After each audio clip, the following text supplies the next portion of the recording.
नमस्कार मित्रों, आज मैं आपके साथ एक बहुत इम्पॉर्टेंट प्रिंसिपल शेयर करने वाली हूँ जिसका अध्ययन मैंने एक ज्योतिष ग्रंथ लघु प्राशी से किया है। और ये जो प्रिंसिपल है मैंने इसको कई चार्ट्स में लगाया और पाया कि ये वर्क करता है। और आप में से शायद बहुत से लोग इसके बारे में जानते भी होंगे और उसे अपने चार्ट रीडिंग्स में लगाते भी होंगे, पर ये वीडियो उन लोगों के लिए है जिनको इसके बारे में नहीं पता और उनको इसका ज़रूर पता होना चाहिए, क्योंकि ये जो है एक बहुत ही इम्पॉर्टेंट सूत्र है जो कि काम में आता है और लगता है। तो आइए जानते हैं कि ये क्या है। तो सबसे पहले आपको इसमें दो चीज़ों का ध्यान रखना है कि शनि में शुक्र का अंतरा या शुक्र में शनि का अंतरा आपका कैसा जाएगा। तो यदि आपकी ये दशाएं निकल चुकी हैं तो आप भूत में जाके देखिए कि उस समय ये दशाओं ने क्या परिणाम दिए थे। After listening to my video, मेरा वीडियो पूरा सुनने के बाद आप इसे लगाइए और देखिए। और यदि आपकी ये दशाएं आने वाली हैं तो आपको पता चल जाएगा कि ये दशाएं कैसी जाएंगी। तो सबसे पहले आपको ये देखना है कि आपका लग्न क्या शनि का है या शुक्र का लग्न है। तो यदि आपके शनि शुक्र के लग्न हैं तो ऑब्वियसली शनि के लग्न में शुक्र जो है वह योगकारी हो जाएगा और शुक्र के लग्न में शनि जो है वह योगकारी हो जाएगा।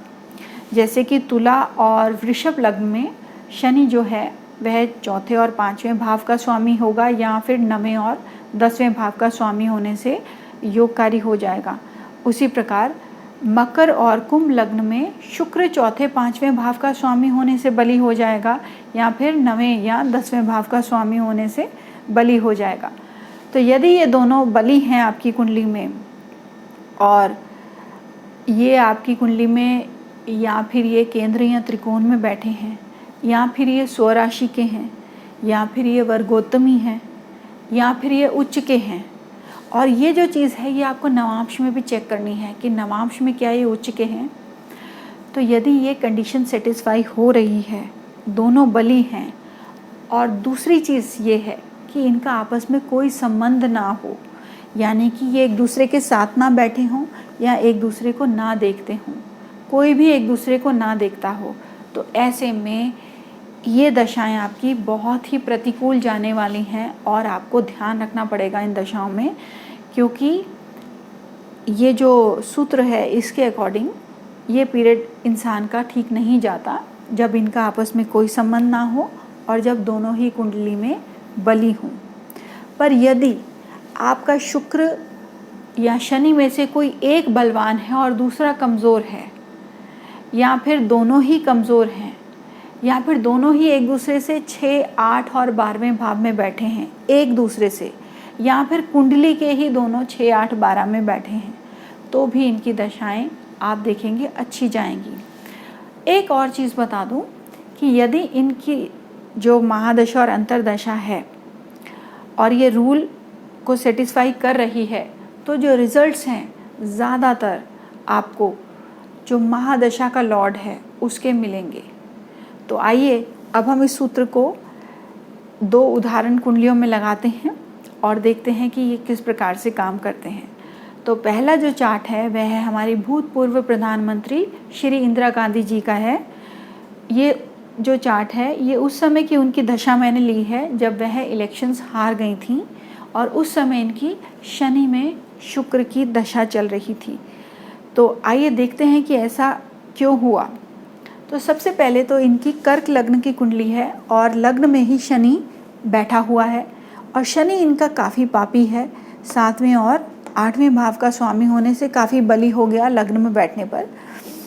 अब जो शुक्र है वह भी पापी है क्योंकि वे चौथे भाव का और 11वें भाव का स्वामी होने पर छठे भाव में बैठ गया, तो शुक्र इनका निर्बली हो गया पर पापी है। तो एक बली है और दूसरा निर्बली है और आपस में इनका कोई दृष्टि संबंध नहीं है, तो ऐसे में तो ये दशा अच्छी जानी चाहिए थी, पर ऐसा नहीं हुआ क्योंकि इनकी नवांश कुंडली में शनि जो था वह मकर राशि में चला गया और शुक्र जो था वो इनकी तुला राशि में स्व राशि में चला जाने पर शुक्र भी बलवान हो गया, शनि भी बलवान हो गया और शुक्र भी बलवान हो गया, दोनों बलवान हो गए और आपस में कोई संबंध भी नहीं था। तो ये दशा उनकी बहुत ख़राब गई और उनको महादशा लॉर्ड यानी कि शनि के रिजल्ट्स मिले, क्योंकि शनि जो था अष्टम भाव का स्वामी था, तो वह इस पीरियड में बहुत बुरी तरह से इलेक्शंस में हार गई थी। तो यदि हम इसको नॉर्मल तरीके से देखते तो हमें शायद लगता कि वह जीत भी सकती थी, क्योंकि शनि इनका बली है, शुक्र कंपटीशन के भाव में बैठा है। पर ये जो दशाएं हैं आपको इनको इस सूत्र के अकॉर्डिंगली ही लेना है और समझना है। अब आइए हम दूसरा उदाहरण लेते हैं श्री अमिताभ बच्चन जी का, जो कि हमारे भारत के एक जाने माने सुपरस्टार हैं और उनको बहुत सम्मानित नज़रों से देखा जाता है, क्योंकि उन्होंने बहुत सी हिट फिल्में दी और बहुत से पुरस्कार जीते अपनी फिल्मी दुनिया में। तो आइए देखते हैं कि उनकी शनि में शुक्र की दशा कैसी गई थी। उनकी जो कुंडली है वह कुंभ लगन की कुंडली है और शनि जो है वह काफ़ी बली है। शनि इनके चौथे भाव में बैठा है और शुक्र जो है वह भी योगकारी है, क्योंकि केंद्र और त्रिकोण का स्वामी होने पर योगकारी हो गया। पर जो शुक्र है इनका निर्बली है, अष्टम भाव में है। तो इनकी कुंडली में शनि और शुक्र का आपस में कोई संबंध भी नहीं बन रहा, कोई दृष्टि संबंध नहीं है, और शनि बली है और शुक्र जो है निर्बली है।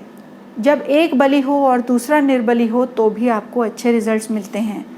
इनका आपस में कोई दृष्टि संबंध भी नहीं है, तो दोनों ही कंडीशंस यहाँ फुलफिल हो रही हैं, जिसके माध्यम से हम ये कह सकते हैं कि इनकी जो शनि में शुक्र की दशा थी उसमें इनको शनि के परिणाम मिले लग्न के, और यहाँ पर उनको बहुत पॉपुलैरिटी मिली और उन्होंने हिट पे हिट फिल्में दी और उनको बहुत से पुरस्कार भी इस समय इस दशा में मिले थे।